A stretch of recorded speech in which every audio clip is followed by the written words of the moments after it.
SWDWEEB back again. Thank you for joining me in my workshop. Those of you that are new to my channel, I am a beginner hobbyist, and I kind of concentrate on just metalworking, such as blacksmithing, casting, welding, metal shaping, dare I say, learning a little bit of machining. I have an old lathe that I'm still working on, but today I have something different. Today I want to talk about something that's non-metal.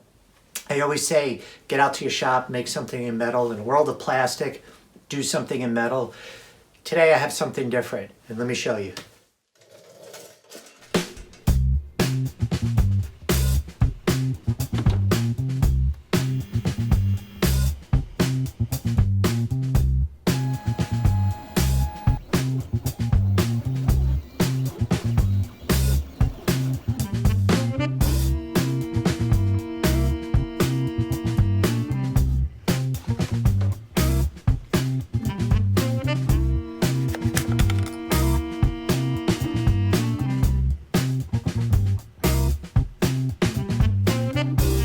Well, if you haven't guessed, I'm talking about 3D printing.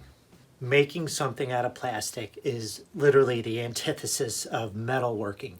And you might be asking, why get a 3D printer? Well, let me explain.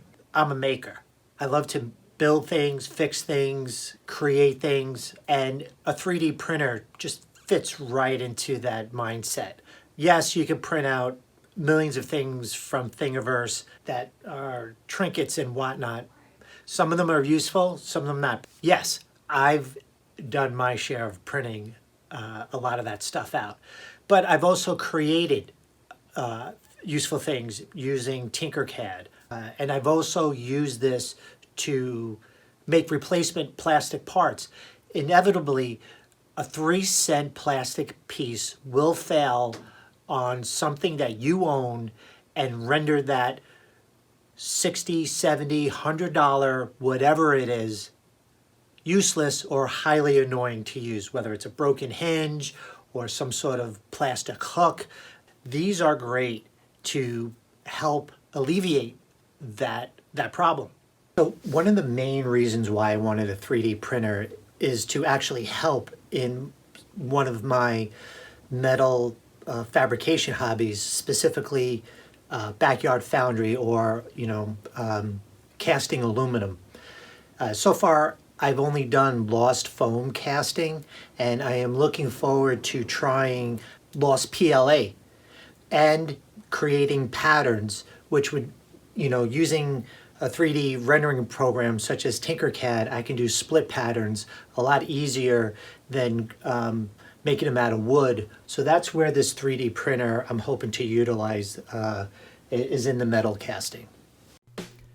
Now, I mentioned a program called Tinkercad, which I highly recommend to any beginner out there. It's a free program, it's cloud-based, and it's really easy to create your own 3D files. And here is one of the first 3D pieces that I've made. It looks simple, but it was actually kind of complicated because there's an inset. And in Tinkercad, you have these preloaded shapes that you can just drag onto the work area, and you're able to manipulate them. And here it is actually printed, so you can see how it resembles the actual 3D piece. So my printer comes with a USB port, which I don't use because it has Wi-Fi, so this is a sort of a dust cover, and I get a perfect fit. Now, that was my first piece, which was fairly simple, and I want to show you something that I created that was a lot more complicated. And you can see you have multiple pieces on one build plate, and there's multiple shapes intersecting. And I took measurements, and you can see I have a lip and an inner ring and an outer ring, and those are made to slip over each other. Here it is all together. I had to glue several pieces together. I have a dryer, and there's a lint screen in it, which is great. It captures a lot of lint. But what it doesn't capture, such as sand and dirt and anything that might be in the kids' pockets, gets blocked and falls down in this sort of area. And it's impossible to get it out. Well, here's my vacuum cleaner, and it has a detachable handle, and it's an extension of the nozzle. Here it is, I'm snapping it on. It's 90 degrees, and what this does, it lets me get down into the dryer and able to suck out all the extra lint and whatnot. And it does work. You can see how that just sucked up that piece of lint. So I think you can see the potential of having a 3D printer if you're just creating useful items within the house, or for my case, I'm hoping to not only do that, but to also use it in my casting. I think anybody could really benefit from owning a 3D printer and learning simple 3D software.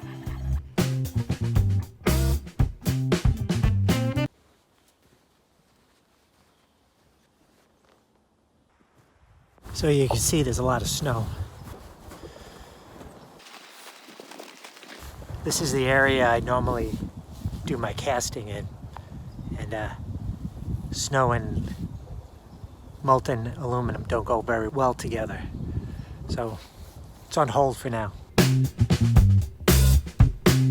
You know, after having some equipment that hasn't been used in a while, it's probably not a bad idea to do a once over and then just check the condition. Make sure everything is secure, no cracks, no leaks, no loose nuts and bolts, that sort of thing. It's probably smart. And to do maintenance wherever you think it needs to be. Now every piece of equipment you see here, the furnace, the lifting tongs, the pouring shank, I fabricated, and that's one of the appeals to metal casting, is that you build your own equipment to do your, to melt whatever type of metal you want. Because it's not professionally built, it requires constant maintenance, and you should always stay on top of that. Even if the stuff that you're using isn't used on a regular basis, it's probably even more important to check everything over because of that, if your equipment is sitting for any bit of time.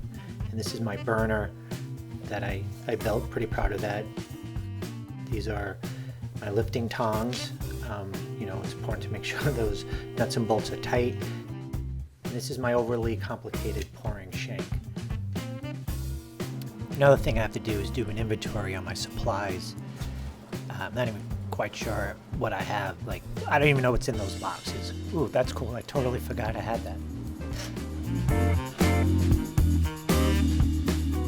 So if this video sort of whet your appetite for Backyard Foundry and how a 3D printer can help you with that hobby, I highly recommend checking out a fellow YouTuber, Perry, on his channel, SWDWEEB. He goes more in depth on sort of the art and science behind what it takes to do pattern casting.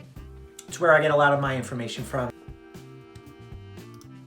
Another great reason to visit his channel is that he made available all these STL files he developed to help you with your pattern making.